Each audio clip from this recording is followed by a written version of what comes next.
Welcome to Cartoonist Kayfabe. My name is Jim Rugg. I'm Ed Piscor. Doom Force, Ed. But before that, what's up? The much requested Doom Force. It really was. Red Room, issue 1 is going to start to hit the stands in May. It can be pre-ordered at this moment. I have a link tree in the description below. Thousands of Kayfabe crew members have already gone there, reserved their copy. I encourage you to do so as well. It's going to be monthly, every issue self-contained. This first issue, 64 pages of horror goodness with that 90s outlaw aesthetic of duotone and all of that. Patreon.com/EdPiscor is where I'm serializing those strips ahead of time.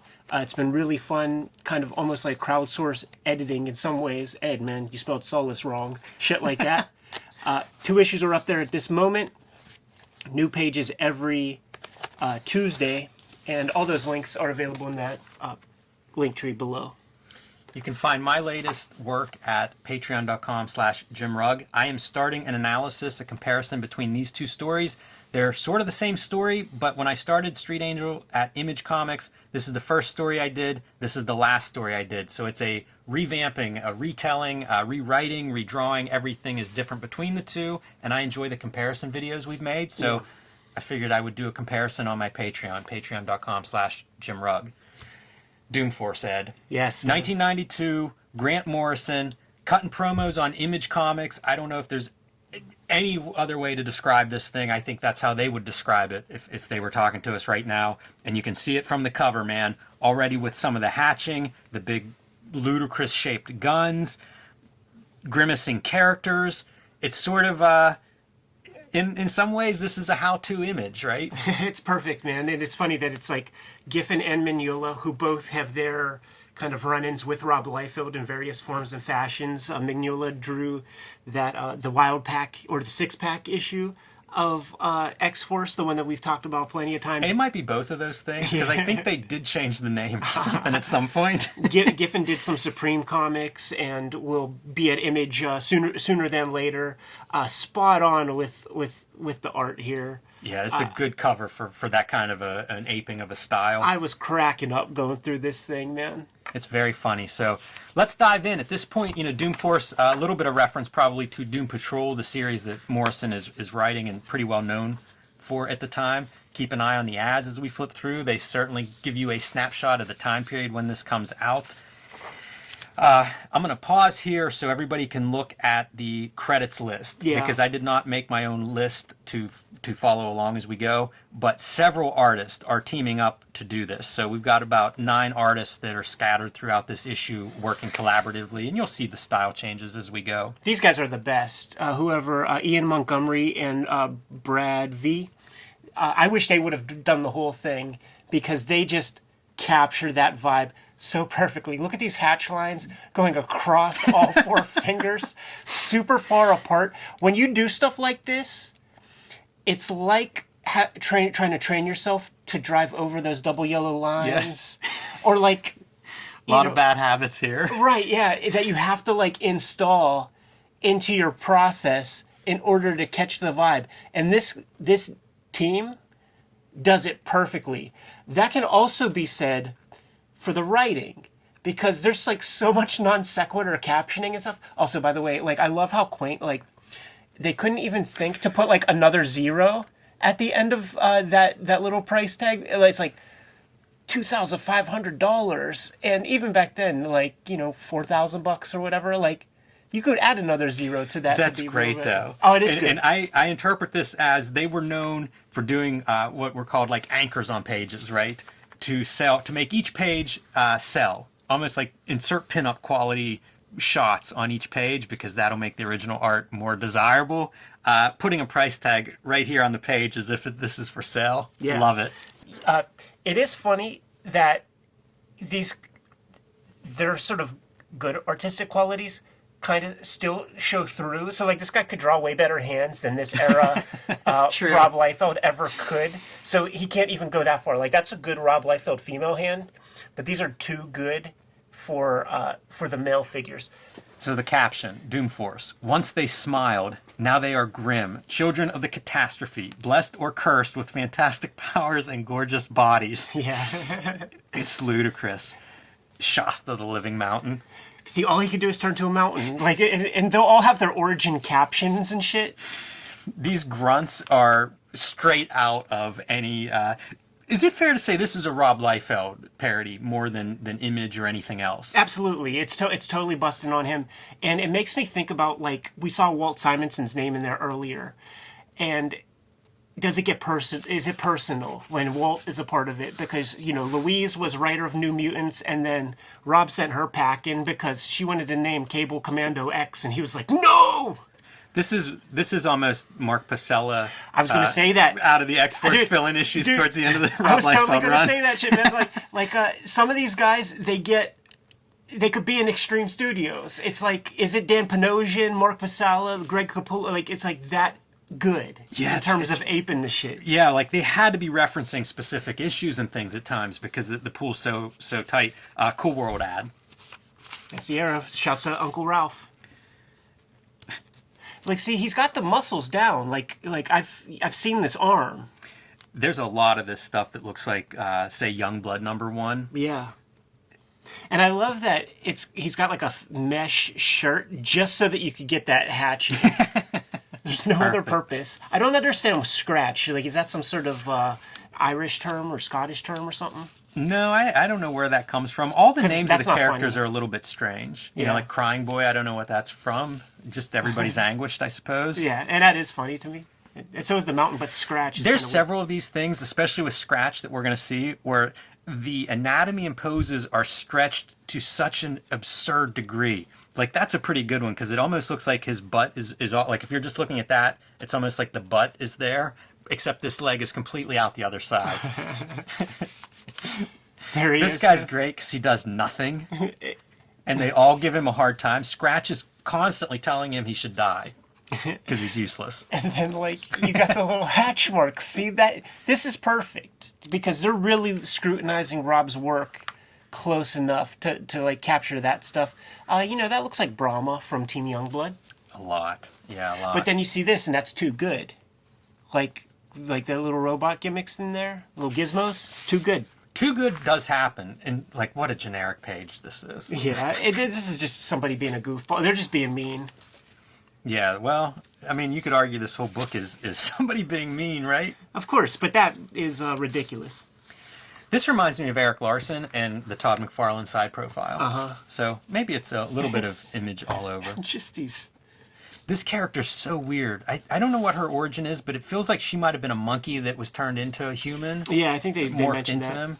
Because she has very strange proportions. We were looking at Extinction Agenda. She's the one who reminds me of the president of Genosha. Right.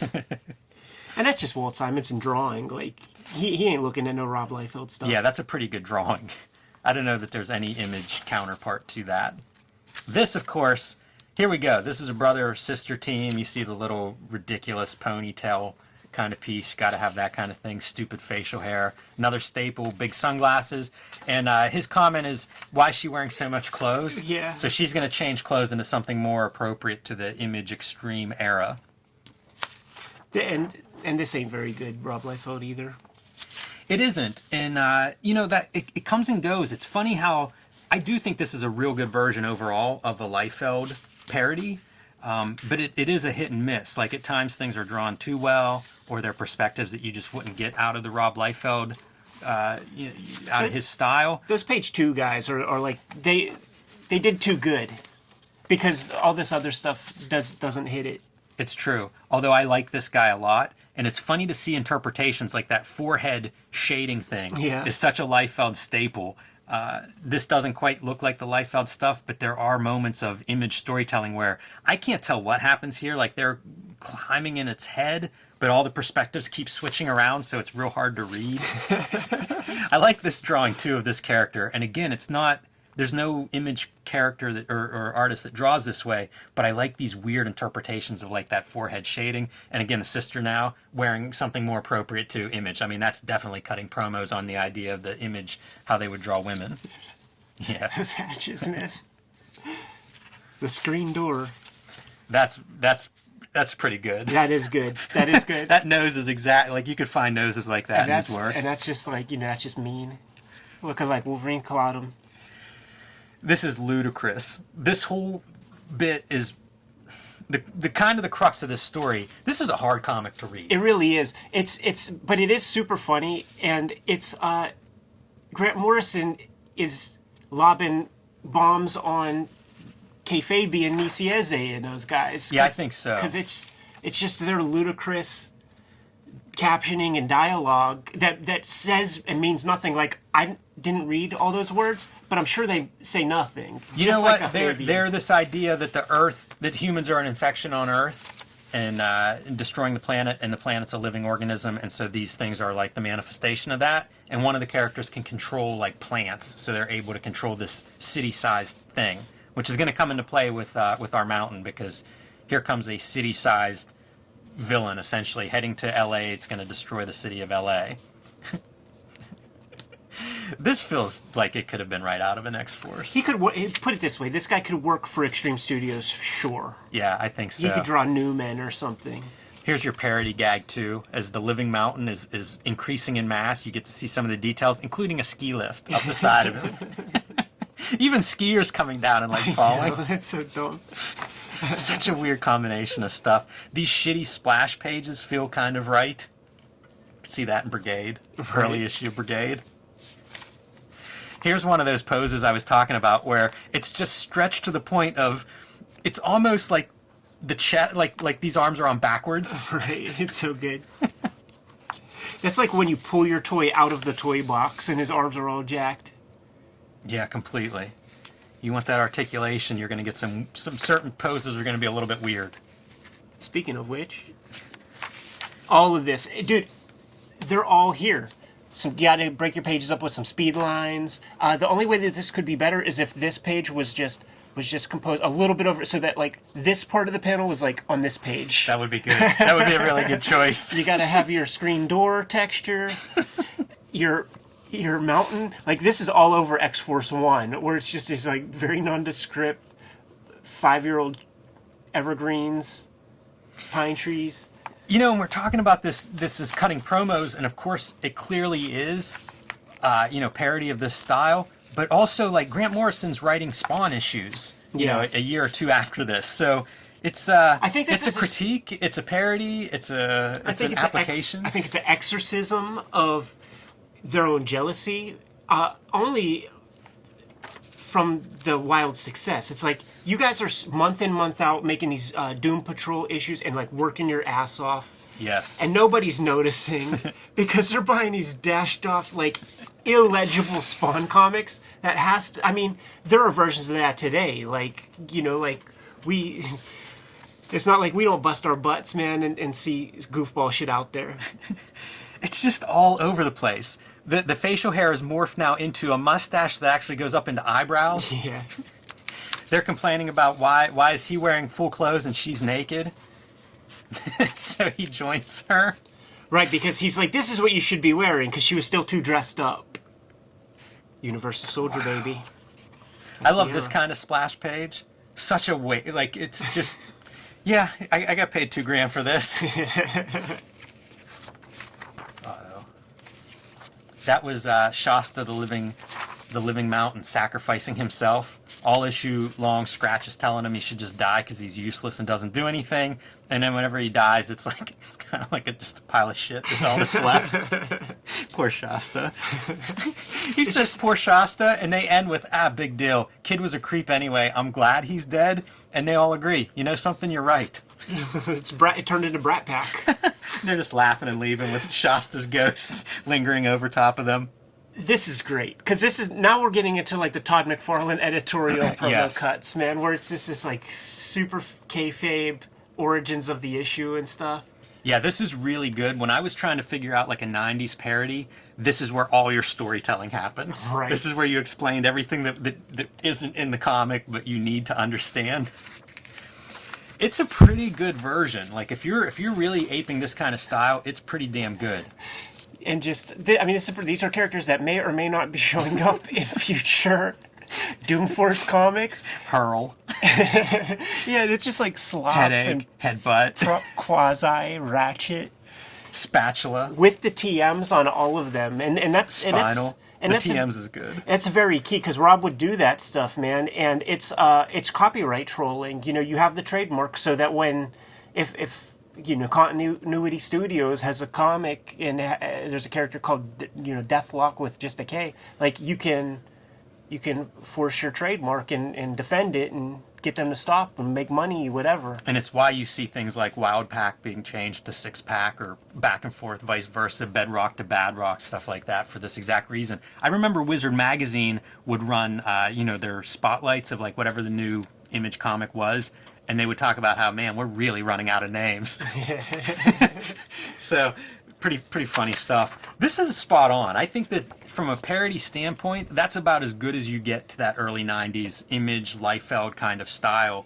But I don't know, Ed. Maybe you have a better example of parody of that style. Well, what I would say is that in the box sets for Hip Hop Family Tree, I got to play around with the style a little bit. There would be these various instances of Rob intersecting with hip hop in certain ways, man. The Levi's commercial was directed by Spike Lee, and then years later you started to see those photographs from the Youngblood 1 signing and Eazy-E showing up and stuff. So Hip Hop Family Tree, like I gotta do my version of that, And when I sent this off to Fantagraphics to be published, Gary Groth hits me back up and it's like, Ed, what the fuck am I publishing here? So I made sure to get Gary Groth's name on here a bunch of times. That's hilarious. Right there.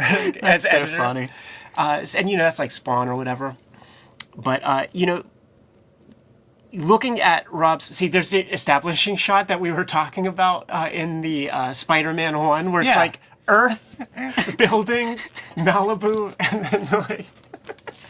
So you got to hit it at all those angles, man. But studying his style up close was so rewarding, man, because you really you get to actually see the stuff that he does that actually works really good and makes a lot of sense. But then you got to do the stuff like that. That's fun. Even worth noting the font, using a font like those early Image books do. Yeah, for sure. This idea was this is the color guide, and so you got all the Y's and stuff, but then I have the colorists yelling at the color separators, calling them cunts and stuff. And see, he's got those fists like that. And so there's a Spike Lee, that's supposed to be Jordan, and it's fun to see Jordan kind of beefed up, yeah, put him through the extreme style. But then that's a good Spike Lee from that commercial. Just they got the Simeon character from those up shots that Rob would do, where you would be looking up the characters' noses, and it always looked weird that way. I got another one in here of Stan Lee, but then you got the big legs. That's a really good. No Deadpool. feet, 0 feet. I feel like that works. Yeah, the those screen door texture in the background. The hair, the crazy eye. I love those eyes. Those eyes so are good. much, man. I mean, not my drawing, but when Rob would do that. The Levi's commercial. Of course. With the hands and all that. I post this on my Instagram every now and then, and people who aren't hip, people who just came in through the hip hop or something are like, "Did you have a stroke? What? Yes. Why'd you start drawing this way? What? I don't get it." This is Todd McFarlane. That's Jim Lee. That's hilarious. And that's Stan Lee looking like Grandpa Al Munster. The comic people love when on Instagram when you flip to that and then you get to those feet though. And then this is my idea here is 4-color comics, but then computer, with all the lens flares and all of that junk. But this is him on Dennis Miller. Gotta have the guns, him and Eazy-E. Gotta have the guns. Yeah. That's that's a major part of it all. And then Eazy-E, like Chappell dies of AIDS, Eazy-E dies of AIDS, and I just kind of draw some connection, because is there a connection? I posit the question, Jimmy. This is fun. It looks like it's getting into the extreme studio style now. Maybe Gotta have some background Gotta anchors. add those lines, man. Dan Fraga. This is wrong, because I said that Fraga won the talent contest, but he didn't. It was, I think, actually, I forget now. It might have been Chuck Jones who won it. I forget. Todd Knock? I thought Todd Knock, but it was a different contest that Todd Knock got. It's got the black flag logo and stuff, but that's Rob and Dan Fraga sitting at Rob's pool. And then Frege would tell the story of getting beat up by yeah, Rob, right. and so like that just like splatter and like Rob. Frege Boom spilled ink on my on my station because like somebody was complaining about that in Extreme. And then there's the slap heard around the world, and then there were two versions. Like there's the Frege version of what happened, the Rob Liefeld version of what happened, and then we know that the truth is somewhere in between, kind of thing. That's but like good. I got Fanta to go for the gold and everything. Like Gotta love that kind of a parody. you get like 5 different types of golds that you could choose from. Very nice. Yeah.